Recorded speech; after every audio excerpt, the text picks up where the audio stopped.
సింహాసనాసీనుడై ఉన్న వాడు ఇదిగో సమస్తమును నూతనమైనవిగా చేయుచున్నానని చెప్పెను.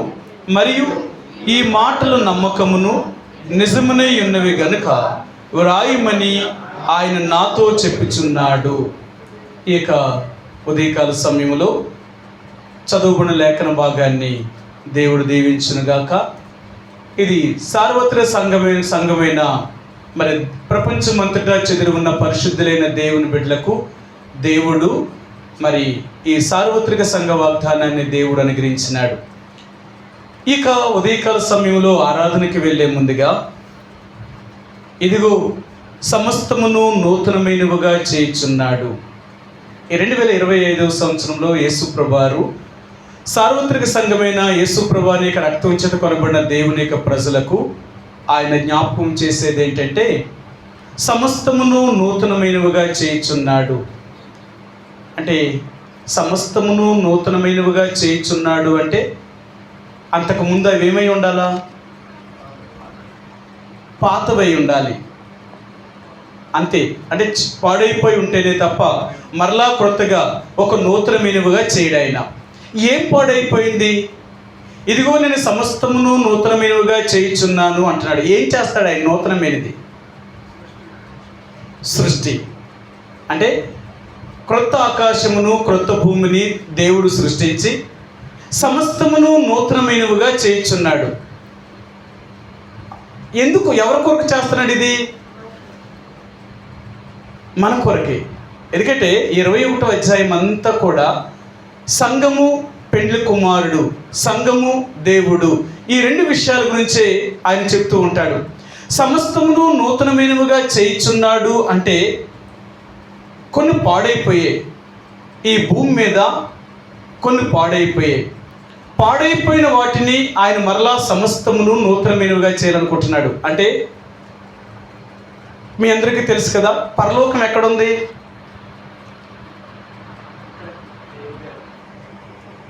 పరలోకం ఎక్కడుంది? ఆకాశం మీద ఉంది. పరలోకం ఎక్కడుంది? దేవుడు ఎక్కడుంటే అక్కడే పరలోకం. ఇప్పుడు దేవుడు ఎక్కడున్నాడు? ఇప్పుడు దేవుడు ఎక్కడున్నాడు? మన మధ్య ఉన్నాడులే, ఆత్మరూపిగా మన మధ్య ఉన్నాడు, పరిశుద్ధాత్ముడు. కానీ ఇప్పుడు యేసుప్రభువారు ఎక్కడున్నాడు? అబ్బా,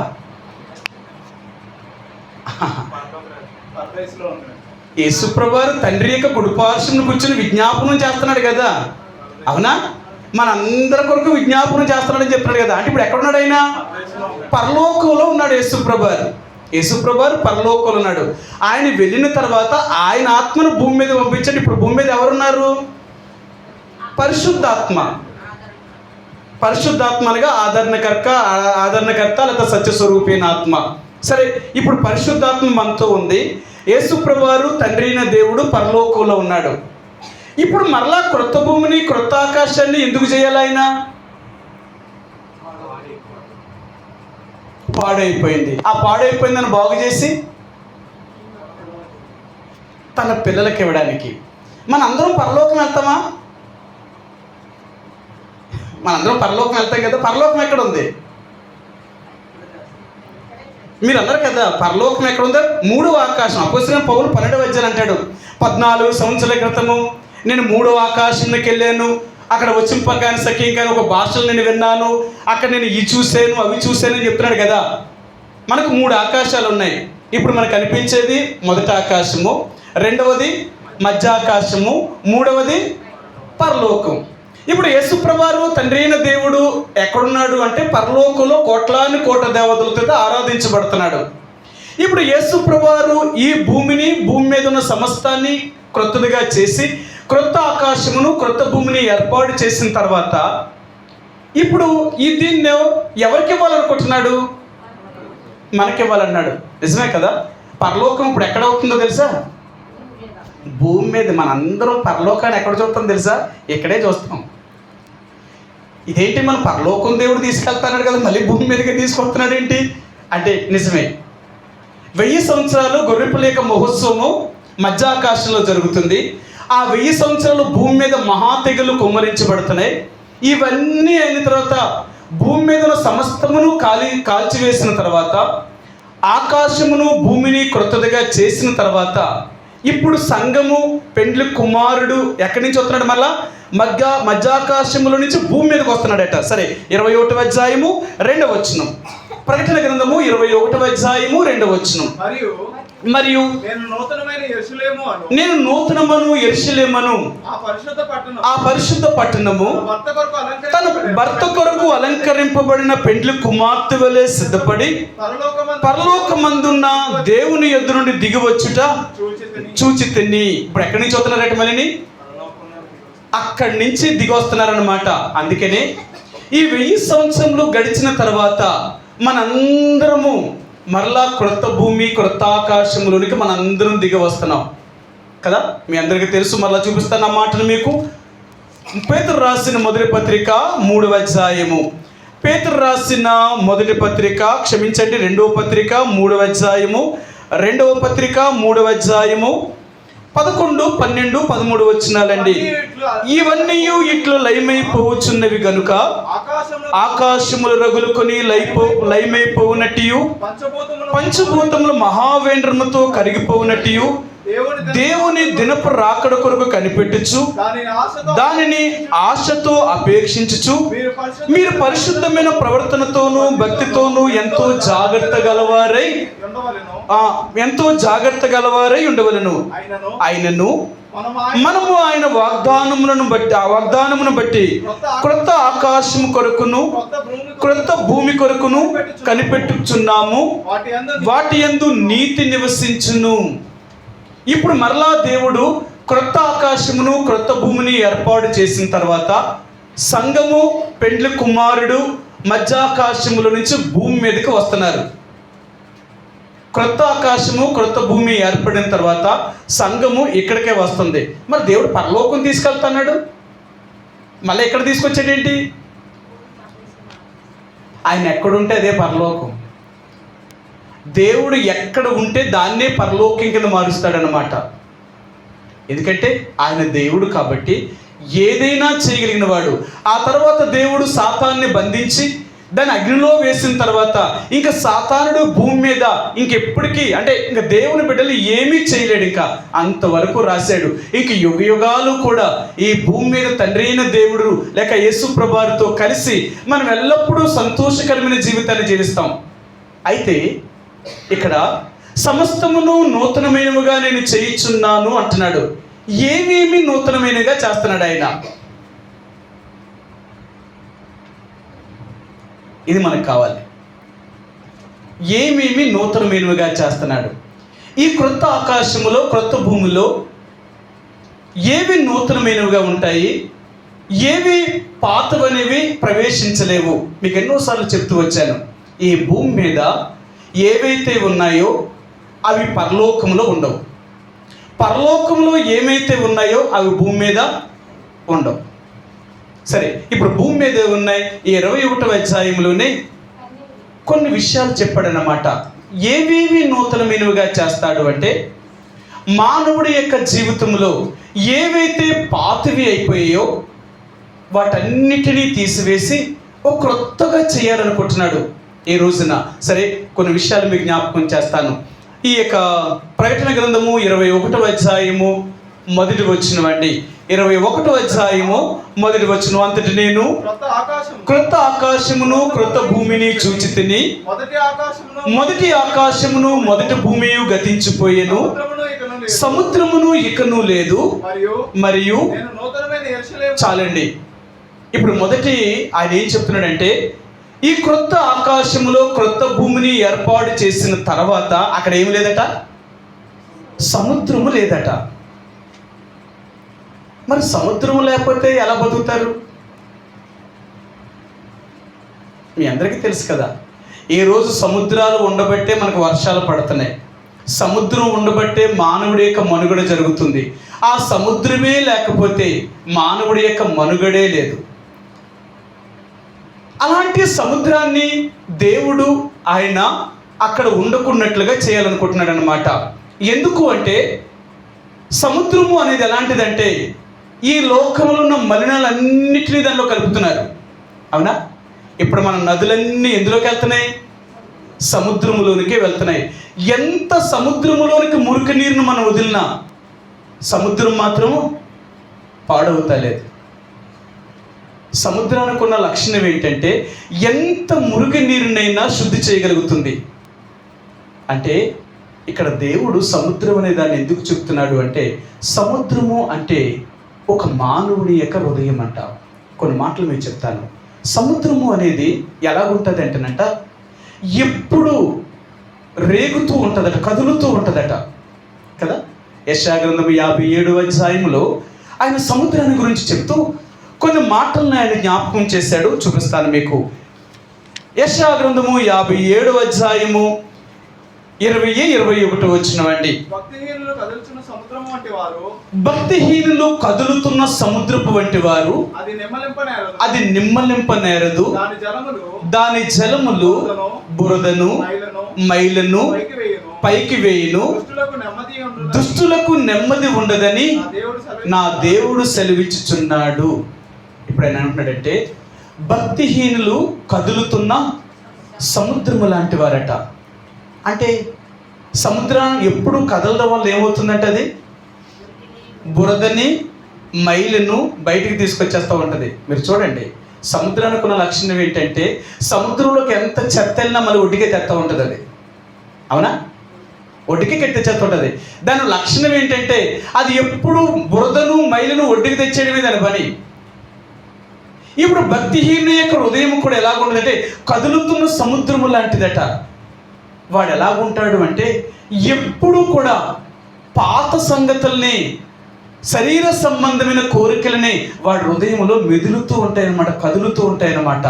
అందుకని దేవుణ్ణి ఎరగినప్పుడు పాప సంబంధమైన కోరికలు, పాప సంబంధమైన ఆశలు, పాప సంబంధమైన జీవితము వీళ్ళు ఎప్పుడు కూడా స్థిరముగా ఉండదు. అందుకంటాడు భక్తిహీనులు అస్థిరమైన మనసు కలిగిన వారట. వీరు ఎప్పుడు స్థిరముగా ఉండరట. వీరు అస్థిరమైన మనసు కలిగిన వారు కాబట్టి ఒక దగ్గర స్థిరముగా ఉండలేరు. సరే, మీకు ఆ మాట చూపిస్తాను. యాకోబు రాసిన పత్రిక 1వ అధ్యాయము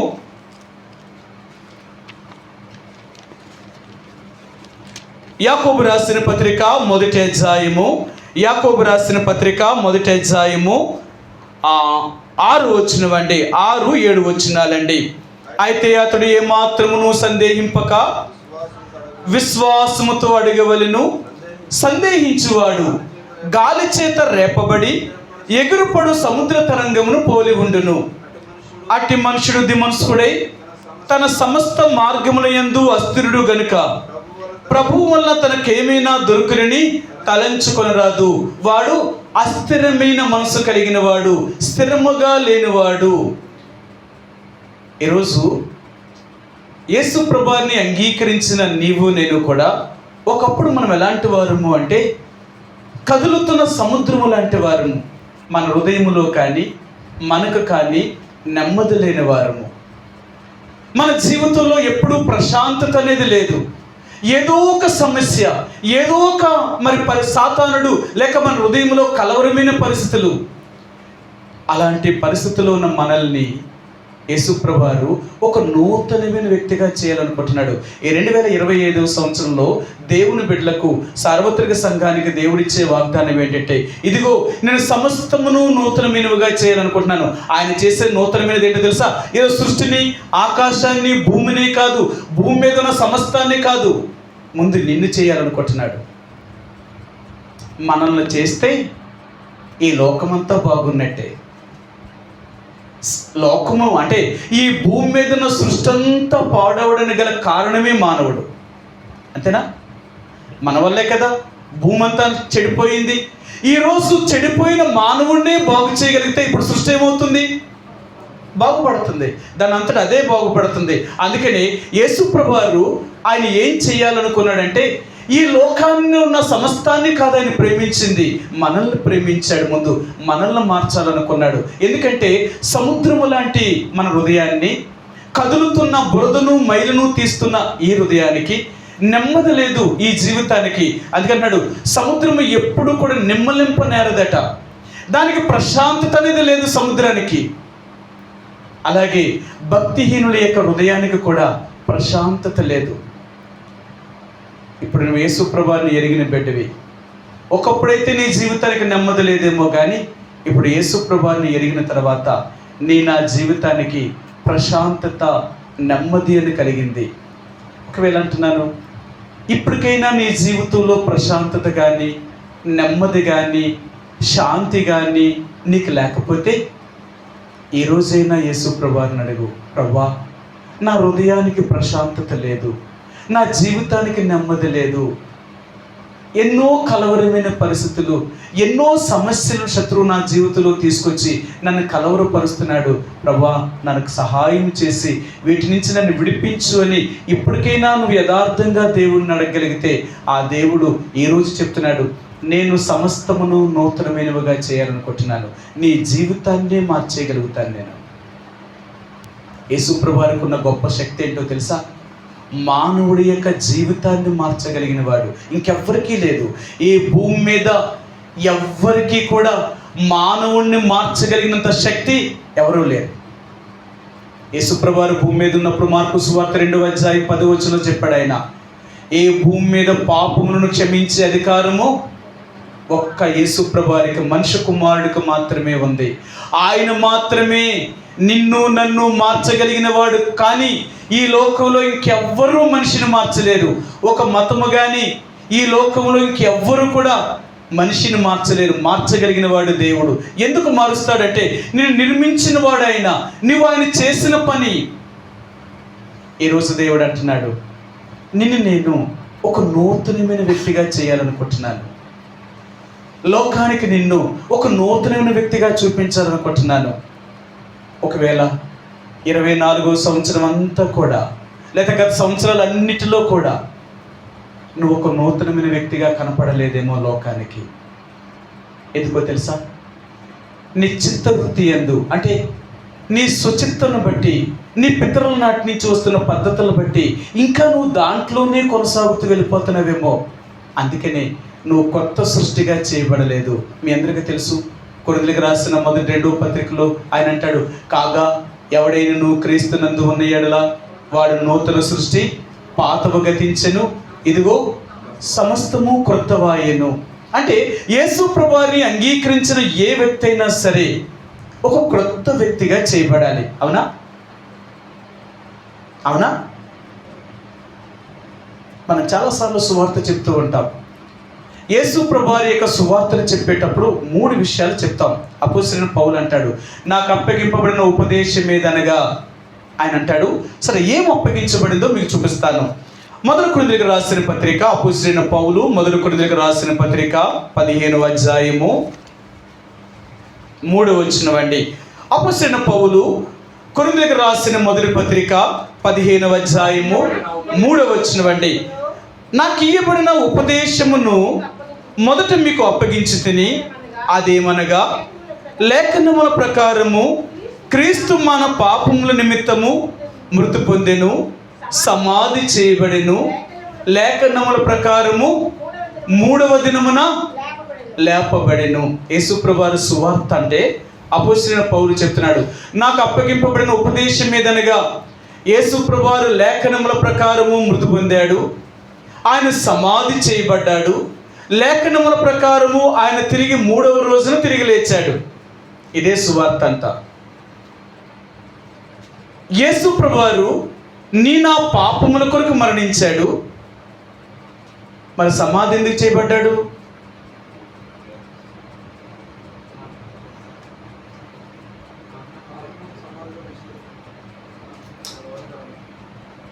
సమాధి ఎందుకు చేయబడ్డాడు?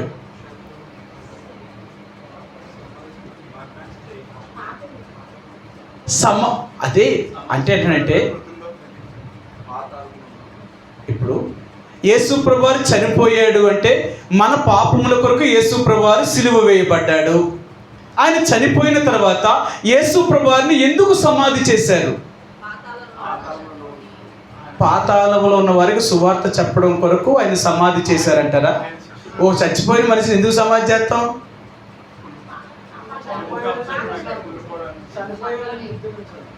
చచ్చిపోయిన మనిషిని కప్పెట్టాలా, కాల్చేయాలా? కనపడకూడదు. ఎందుకంటే అది దాస్తే చెడిపోయి దుర్వాసన కొడుతూ ఉంటుంది అనమాట.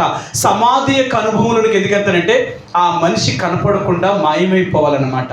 అంతే కదా, చచ్చిపోతే శవం దగ్గర ఏడుస్తూ ఉంటే శవాన్ని ఎందుకు తీసుకుపోతారు? ఉన్నంతసేపు ఏడుస్తూనే ఉంటారు. తీసుకుపోతే మనిషి ఆ శవం కనపడదు కాబట్టి ఏడరు. ఇంకా ఒకవేళ గుర్తొస్తే ఏదో క్షణంలో ఏడుస్తారు కానీ రోజు ఏడరు. ఇప్పుడు యేసుప్రభువు సమాధిలోకి ఎందుకు వెళ్ళాడు తెలుసా?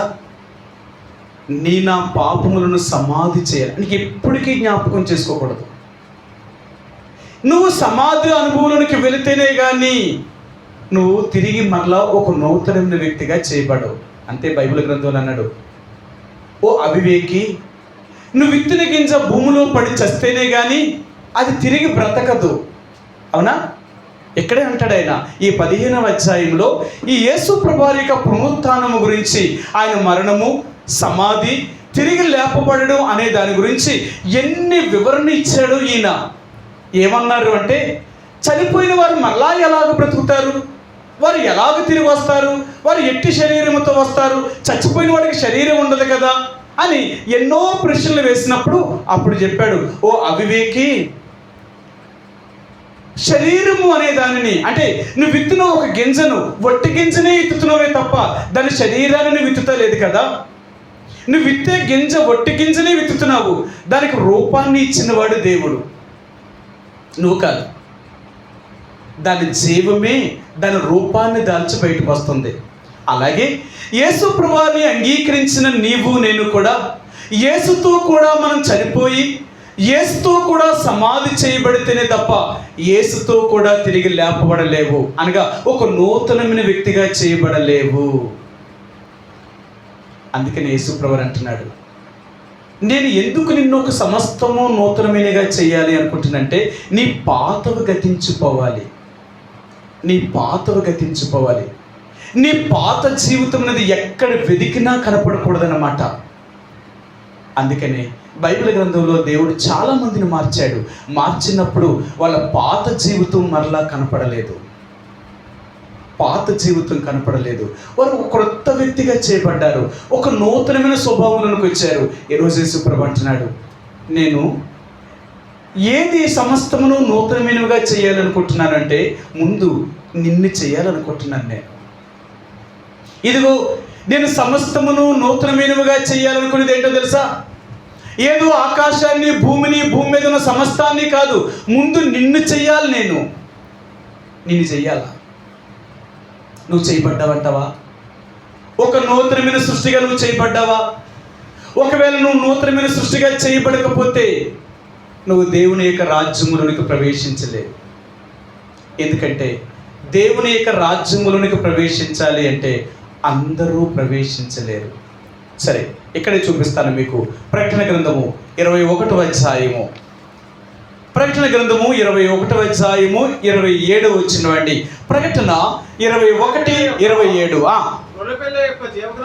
గొర్రెపిల్ల యొక్క జీవగ్రంథమందు వ్రాయబడిన వారే దానిలో ప్రవేశింతురు గాని నిషిద్ధమైనది ఏదైనను, అసహ్యమైనదైనను, అబద్ధమైన దాన్ని జరిగించు వాడైనను దానిలోనికి ప్రవేశింపడు.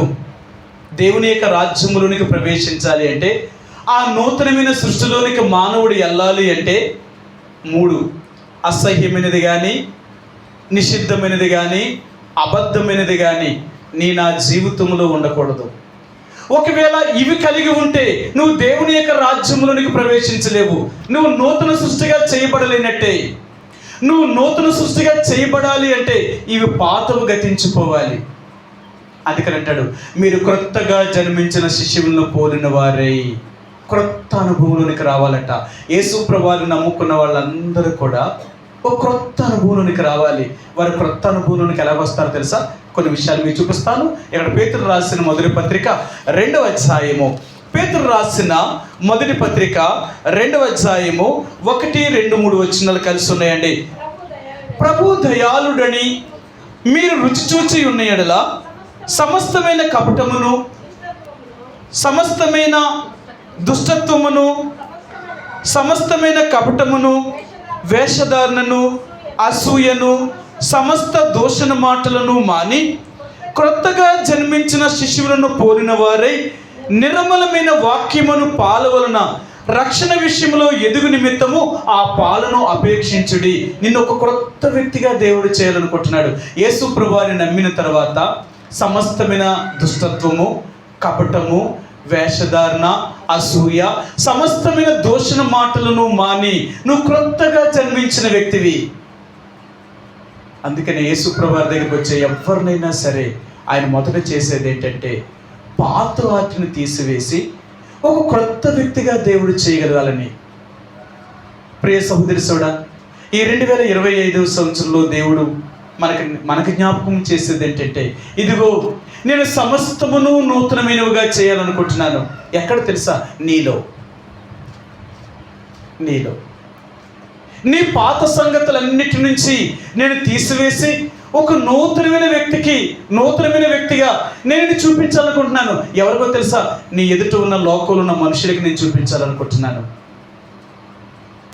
ఒకవేళ ఇంతకు ముందే దేవుడు ఒక నూతనమైన వ్యక్తిగా నిన్ను చేస్తుంటే, నువ్వు పాత సృష్టిలో నుంచి వచ్చేసావంటే, అంటే పాత వాటిని విడిచిపెట్టి క్రొత్త జీవితంలోకి నువ్వు వచ్చి ఉంటే, నీ హృదయం ఎప్పుడూ కూడా ప్రభువును గురించి పాడుచూ స్తుతిగానము చేస్తూ ఉంటుంది అనమాట.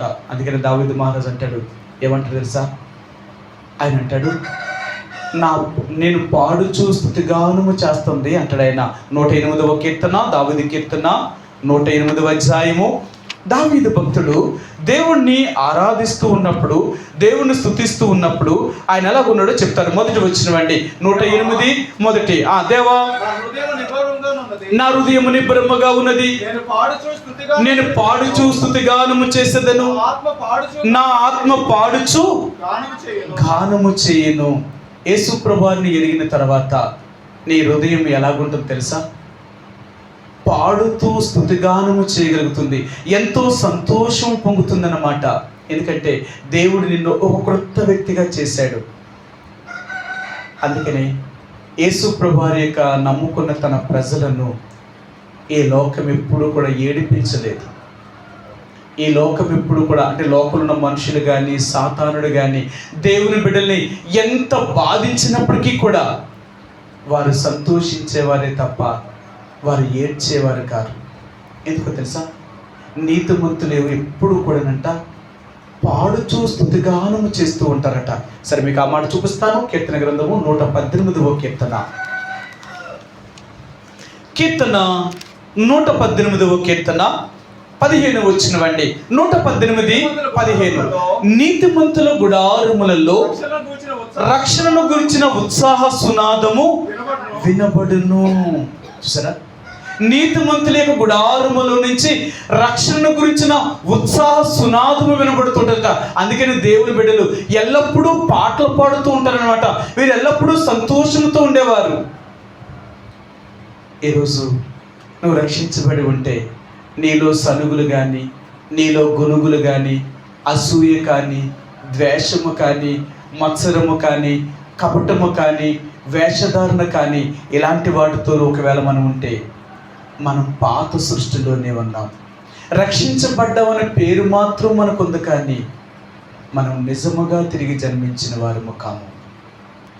ఒకవేళ మనం చెప్పుకోవచ్చు, ఎన్నో సంవత్సరాల నుంచి గుడికి వెళ్తున్నానండి, నేను ఎప్పుడో దేవుడిని నమ్ముకున్నానండి, నేను ఎన్నో చేశానండి దేవుడికి.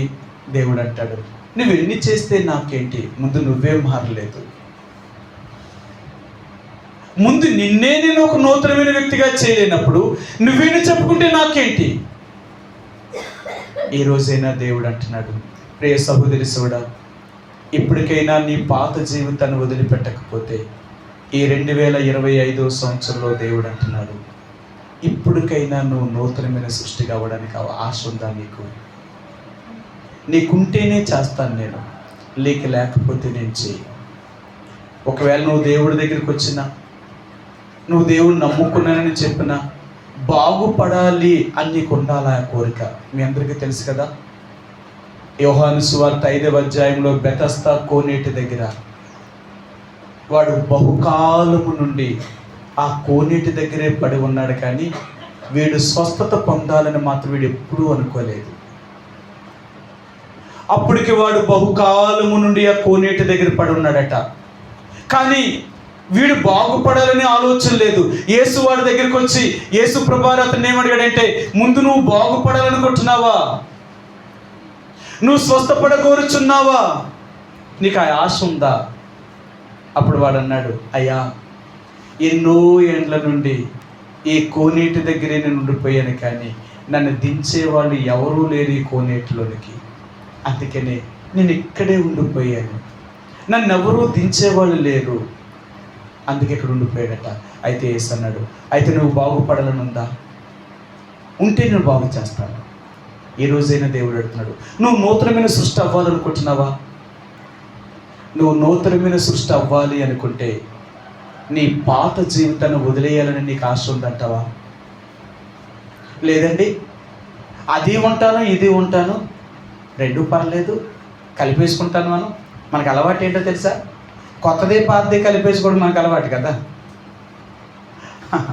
అక్కడ బైబిల్లో ఒక మాట ఉంటాడు, క్రొత్త ద్రాక్ష రసము పాత తిత్తుల్లో పోయకూడదట. ఒకటి, ఒకవేళ అలాగూ పోస్తే తిత్తులు పగిలి ద్రాక్షారసం కింద పోతుందట. అలాగే క్రొత్త తిత్తుల్లో పాత ద్రాక్షారసం పోయకూడదట. ఒకవేళ అలాగూ పోస్తే ఇవి క్రొత్తగా పాడయ్యి ఇవి పగిలిపోతాయట. అందుకనే క్రొత్త తిత్తుల్లో క్రొత్త రసమే పోయాలి, పాత తిత్తుల్లో పాత రసమే ఉండాలి. ఇప్పుడు దేవుడు అంటున్నాడు, నువ్వు క్రొత్త వ్యక్తివి అవ్వాలి అంటే నీ పాత జీవితాన్ని వదలాలనే కోరిక నీకుందా? అంటే పాత జీవితం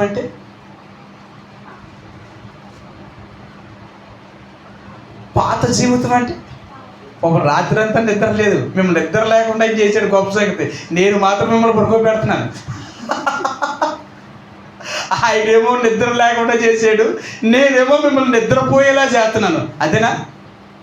మరి మీరు నిద్రపోతే మరి నేను ఏం చేస్తాను? మరి ఆయన అంత చమత్కారంగా చెప్పలేను. మరి నాకు వాక్యం తప్ప ఇంక అందులో ఇంకే కథలో ఇలాంటి నాకేం తెలియదు. మరి నేను ఉన్నదేదో అలాగే చెప్పేస్తాను అనమాట, వాక్యులాగే చెప్తాను. ఇంకా అంతకంటే నాకు చేత కాదు, మరి నేను ఎలా నేర్చుకోలేదు. మరి అలా అందుకని చెప్తున్నాను, మీరు నిద్రపోతే మరి నేను అలాగే అనుకుంటాను.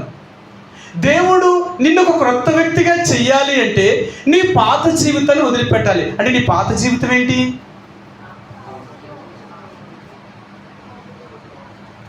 పాత జీవితం ఏంటి?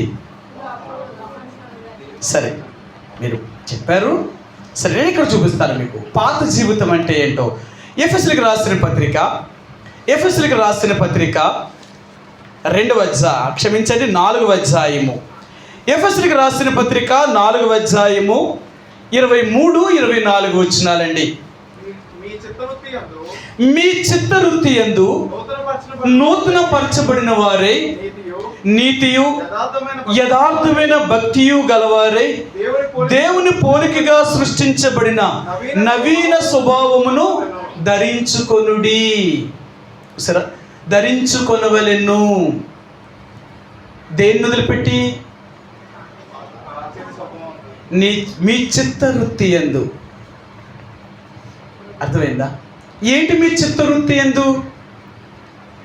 మన చిత్తవృత్తి అంటే ఏంటండి? మన ఇష్టానుసారంగా. సిస్టర్ గారు, మీరు కళ్ళు అంటే మోతున్నారు, కానీ మీరు వింటున్నారు అండి, నాకే కళ్ళు మూసినట్టు కనపడుతున్నారు. కళ్ళు మూస్తే నిద్రపోతారు అనుకుంటారు, మరి అలాగే పిలుస్తారు. మరి నేను చేయను. చిత్తవృత్తి అంటే ఏంటి? అబ్బా, ఏంటంటే మీకు ఈ చిన్నదే తెలీదా? వాడి వృత్తి ఏంటి? కొండలు చేసేవాడు అనుకో, మా తాతల దగ్గర నుంచి మరి వృత్తి అండి అంటారు. ఏడు చేయడు, ఒక్కొక్కరికి ఒక్కొక్క వృత్తి ఉంది. వాళ్ళ చిత్తవృత్తి అన్నమాట. వాళ్ళు స్వచ్ఛందంగా వాళ్ళ ఇష్టానుసారంగా అంటే వాళ్ళ వృత్తిని అలా కొనసాగించుకుంటారు. మనకి కూడా మన చిత్తవృత్తి ఉందట. ఏంటంటే ఆ చిత్తవృత్తి? సరే, మీకు ఆ మాట చూపిస్తాను. పేతురు రాసిన మొదటి పత్రిక మొదటి అధ్యాయము 18వ వచనం అండి. 1:18. పితృపార్యపర్యమైన మీ వ్యర్థ ప్రవర్తనను విడిచిపెట్టినట్లుగా వెండి బంగారముల వంటి క్షయ వస్తువుల చేత మీరు విమోచింపబడలేదు కానీ అమూల్యమైన రక్తమును అనగా నిర్దోషమును నిష్కలంకమునైన గొర్రెపిల్ల వంటి రక్తము గొర్రెపిల్ల వంటి క్రీస్తు రక్తము చేత విమోచింపబడుతారని మీరు ఎరుగుదురు కదా. ఇప్పుడు ఏమంటాడు ఆయన? మీ చిత్తవృత్తి అంటే ఏంటట? మీ పితరుల పారంపర్యమైన మీ వ్యర్థ ప్రవర్తనను విడిచిపెట్టాల. అదే కదా ఇప్పుడు మనం వదులుతలేదు.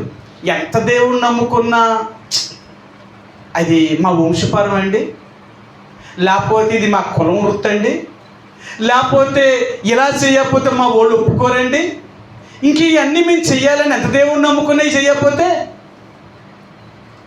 ఏమవరట. నేను ఈస్ట్ గోదావరిలో ఉన్నప్పుడు దేవుణ్ణి నమ్ముకున్న బిడ్డలు అనమాట. వాళ్ళు ఎవరైతే మనకేంటి అందరూ దేవుణ్ణి నమ్ముకున్న తర్వాత మనం అందరం ఒకలాగే ఉంటాం అనమాట. వాళ్ళు ఏంటి మనకు అనవసరం, మనకేం అక్కర్లేదు. వాళ్ళ కులము వృత్తులు మనుషులు పెట్టిన తప్ప యేసుప్రభువుని నమ్మిన తర్వాత మన కులంతో సంబంధం లేదు, వృత్తితో సంబంధం లేదు, దేనితో సంబంధం లేదు. సరే, వీళ్ళు వాళ్ళ కెలలో ఉంటారన్నమాట. మంచి విశ్వాసులు కానీ వాళ్ళ వృత్తి ఏంటంటే డోబీ పని చేస్తారు. మరి డోబీ పని చేసేటప్పుడు వాళ్ళందరూ ఒక కులం అన్నమాట. సరే, వీళ్ళు ఏంటంటే ప్రతి సంవత్సరం వీళ్ళకు పండుగ ఉంటుందట. వీళ్ళందరికీ ఒక పండుగ ఉంటుందట. అదే పండుగ అంటే బల్లల పండుగ అట. ఆ ఏట్లో బల్లల పండుగ చేస్తారట. వీళ్ళేమో దేవుణ్ణి నమ్ముకున్నారు, మరి చెయ్యాలా చేయకూడదా? ఇప్పుడు వాళ్ళు వచ్చి అన్నారు, అన్నా వాళ్ళందరూ సందా అడుగుతున్నారు డబ్బులు, ఈ పండగ చేయకపోతే మమ్మల్ని ఆ కులంలో నుంచే వెలివేసేస్తారంట, మరి ఇప్పుడు ఏం చేయమంటారు మమ్మల్ని? అప్పుడు మేమన్నాం, ఇంకా నీ కులం సావలేదురా అబ్బాయి, అయితే నువ్వేం దేవుడు బిడ్డవరా అన్నాం. అదేంటన్నా అంత మాట అన్నారు. మరి ఇంకా నువ్వేం పట్టుకుని ఎడుతున్నావు? ఇంకా నీ కులమే పట్టుకుని ఎడుతున్నావు. నీ కులాన్ని పట్టుకుని ఏడుస్తున్నావు కాబట్టి ఆ పండగ చేయవలసి వస్తుంది నీకు. ఆ కులాన్నే వదిలేసే వరకు ఆ పండగతో నీకు సంబంధమే లేదు కదా. మరి యేసుప్రభువుని నమ్మాను అంటున్నావు కదా, మరి ఇంకా నువ్వు దాంట్లో ఎందుకున్నావు? నువ్వు క్రొత్త సృష్టి కదా, నువ్వు పాత సంగతులు వదిలేయాలి కదా. నువ్వు అది వదలకుండా ఇంకా అవే చేస్తానంటే నువ్వు దేవుని పెట్టేవాళ్ళగవుతావు. అదే అంటున్నాడు ఆయన, మీ పితృపారంపర్యమైన మీ వ్యర్థ ప్రవర్తనను. మనం అంటాం కదా, అది మా తాతల నుంచి వస్తుందండి, అది మా పూర్వీకుల నుంచి మేము చేసే పండగలండి, లేక అది ఎప్పటి నుంచో ఇది మా ఆచారం అండి. అందుకని మనం ఏం చేస్తున్నాం? ఇంకా వాటిని మారలేదు మనం. నువ్వు అలాగే ఉంటే నువ్వెక్కడ క్రొత్త సృష్టి అయినట్టు, నువ్వెక్కడ మారినట్టు. అందుకని కాగా ఎవడైనా క్రీస్తునందు ఉన్న ఎడల వాడు నూతన సృష్టి.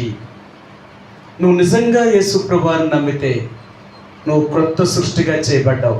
అందుకనే పాత సంగతులన్నిటినీ నువ్వు వదిలేస్తున్నావు అనమాట. నీ జీవితంలో పాత విషయాలన్నీ పోయి ఓ క్రొత్త వ్యక్తిగా చేయబడ్డావు. యేసు ప్రభువు ఇశ్రాయేలు ప్రజలకు ఇదే మాట చెప్పాడు. ఆయన ఏం చెప్పాడు తెలుసా? మీరు 430 సంవత్సరాలు ఐగుప్తు దేశంలో ఉన్నప్పుడు ఐగుప్తుల యొక్క ఆచారం నేర్చుకున్నారు. ఆ తర్వాత మీరు కనాను దేశంలోకి ప్రవేశిస్తున్నారు. మరలా అక్కడికి వెళ్ళి ఆ ప్రజల యొక్క ఆచారాన్ని మీరు చేయకూడదు. మీరు ఏం చేయాలి అంటే, నేను ఏం చెప్తానో అది మీరు చేయాలి. నా ఆజ్ఞలను, నా కట్టడలను మాత్రమే మీరు అనుసరించాలి. వాళ్ళు చేసింది చేయకూడదు, అంటే ఐగుప్తీయులు చేసింది చేయకూడదు. మీరు కనానులోనికి వెళ్ళిన తర్వాత ఆ కనానీయులు చేసిన ఆచారాన్ని కూడా మీరు చేయకూడదు. మీరు నా ప్రజలు. ఈరోజు దేవుడు అంటున్నాడు, మనం దేవుని ప్రజలమైతే, యేసు ప్రభువుని యొక్క రక్తం చేత కడగబడిన వారమైతే మనం నూతన సృష్టి యొక్క అనుభవంలోకి వచ్చామా? మనం క్రొత్త వారిగా చేయబడ్డామా? పాత సంగతులు విడిచిపెట్టామా? మరి ఎలా దేవుని బిడ్డలం అవుతాం? ఇప్పటికైనా దేవుడు అంటున్నాడు, ఈ 2025 సంవత్సరంలో ఏం చెప్తాను తెలుసా? ఇదిగో నేను సమస్తమును నూతనమైనవిగా చేయాలనుకుంటున్నాను. నేను చేసే నూతనమైనవి ఏంటో తెలుసా? ముందు నిన్ను నేను ఒక నూతనమైన వ్యక్తిగా చేయగలిగితే ఈ సృష్టిని అంతటినీ నేను మార్చేయగలుగుతాను. నా కష్టమైనది ఏంటో తెలుసా? ఈ సృష్టిని మార్చడం పెద్ద దేవుడి కష్టం కాదు. ఒక్క మాట చెప్తే మారిపోద్ది అంతే. ఇవన్నీ ఒక్క మాట చేత ఇంత కలుగజేసిన దేవుడు ఇంత పాడైపోయిన సృష్టిని కూడా ఒక్క మాట చేత, తన మహత్తు గల మాట చేత ఇంత నిర్మించిన దేవుడు అలాగే దీన్ని బాగు చేయగలడు. కానీ ఒక మనిషిని మాత్రం నోటి మాటతో మార్చలేకపోయాడు. ఆయన ఒక నోటి మాటతో మార్చలేకపోయాడు. మరి ఏం చేశాడో తెలుసా? ఆ మనిషిని మార్చడం కొరకు, నిన్ను నన్ను మార్చడం కొరకు తన ప్రాణాన్నే బలిగా అప్పగించవలసి వచ్చింది. తన ప్రాణాన్నే బలిగా అప్పగించాడు.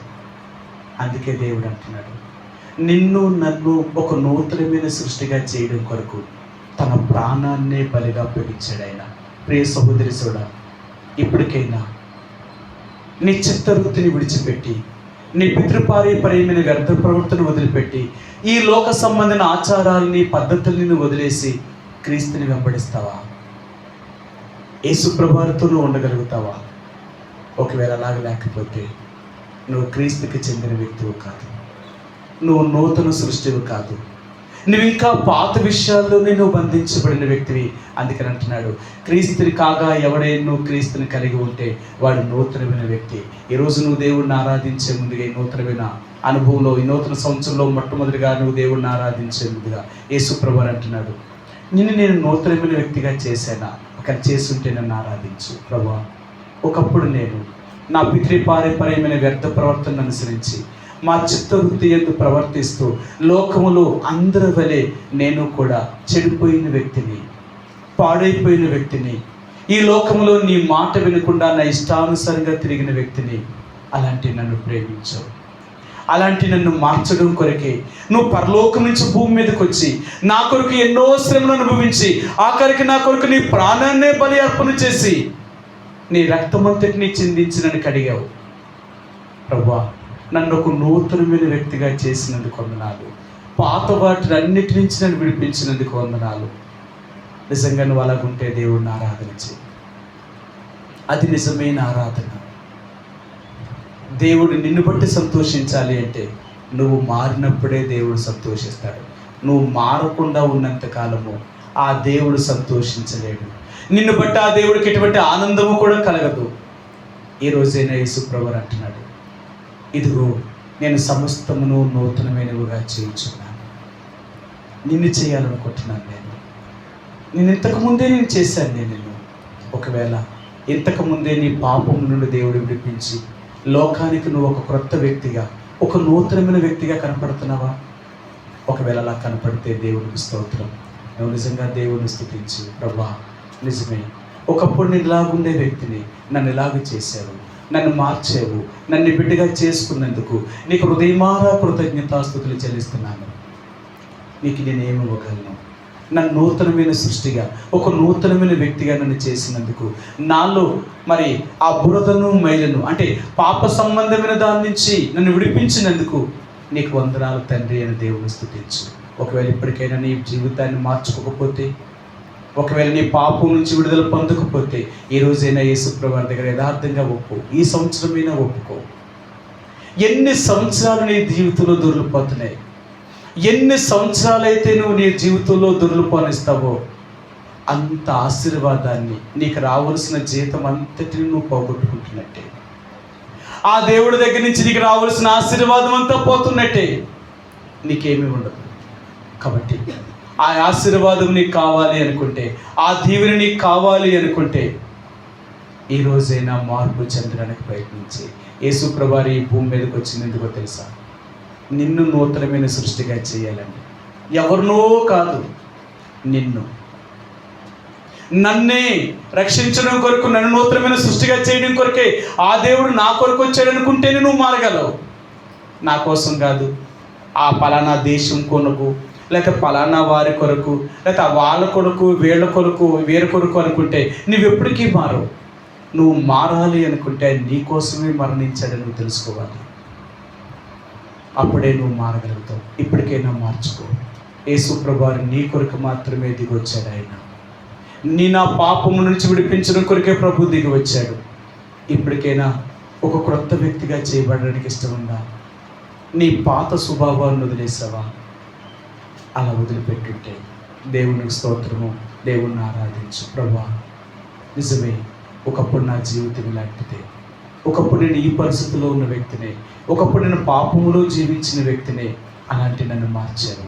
సముద్రము లాంటి నా జీవితాన్ని, నెమ్మది లేని జీవితాన్ని, కదులుతూ బురదను మైలును పైకి వేస్తున్న జీవితాన్ని, ఎప్పుడు చూసినా పాపముతో నిండిపోయిన జీవితాన్ని ప్రభువా నన్ను రక్షించావు, నన్ను మార్చావు, నన్ను బిడ్డగా చేసుకున్నందుకు నీకు హృదయమారా కృతజ్ఞతాస్తుతులు చెల్లిస్తున్నానని ఆ ప్రభువుని ఆరాధిస్తాం. ఈ సమయంలో కొంత సమయం ప్రభువుని ఆరాధిస్తాం. ఎందుకంటే రాత్రి కూడా మీరు ఆరాధనలోనే ఉన్నారు కట్టి ఎక్కువ నేను చెప్పను. కాబట్టి ఈ సమయంలో రాత్రి ఎవరైతే రాలేదో వారికి మొదట అవకాశం ఇస్తాం దేవుణ్ణి ఆరాధించడానికి. రెండవది, రాత్రి ఎవరైనా ఆరాధన చేయలేని వారు ఉంటే వారు ఆరాధన చేయడానికి మరలా అవకాశం ఇస్తాం. చేసిన వారు దయచేసి ముందు చేయడానికి ప్రయత్నించలేదు. రాత్రి రాలేని వారు ఇప్పుడు ఆరాధన చేస్తారు. రెండవది, రాత్రి వచ్చి కూడా ఆరాధన అవకాశం లేకపోయి ఉంటే వారికి కూడా అవకాశం ఇవ్వబడుతుంది. కాబట్టి వారిద్దరూ అయిన తర్వాతే, ఆ తర్వాత సమయం ఉంటే మరలా ఆరాధన చేయడానికి అవకాశం ఇస్తాం. కాబట్టి మొట్టమొదటిగా ఈ సమయంలో ఎవరైతే రాత్రికాల సమయంలో దేవుణ్ణి ఆరాధించలేదో, లేక ఈరోజు ఉదయాన్నే వచ్చారో వారికి మాత్రమే మొదట ఆరాధనకు అవకాశం ఇద్దామండి. వారిని దేవుడు ఏ రీతిగా నూతనమైన సృష్టిగా చేశాడు, పాత సంగతుల నుంచి దేవుడు ఎలా విడిపించాడు, ఈ పాపముతో నిండిపోయిన అంటే బురదను మైలును పైకి లేపుతున్న సముద్రం లాంటి ఈ మానవీయ జీవితానికి ఎలాగ దేవుడు నెమ్మదినిచ్చాడు, ఎలాగ వీరిని ఒక నూతనమైన వ్యక్తిగా చేసి లోకానికి చూపించగలుగుతున్నాడు. ప్రభా, అందుకే నీకు వందనాలు చెల్లిస్తున్నానని కొంత సమయం ఆ ప్రభువుని ఆరాధిస్తామండి. మొదట మరి చెప్పిన విషయాలు మీరు విన్నారు కదా, వారు మాత్రమే ఆరాధన చేయడానికి ప్రయత్నం చేయండి. తర్వాత మిగిలిన వారికి అవకాశం ఉంటే ఆ తర్వాత మీకు ఇవ్వడం జరుగుతుంది. ఆరాధన చేసేవారు మాకు వినిపించేలాగా బిగ్గరగా ఆరాధన చేయడానికి ప్రయత్నం చేయండి.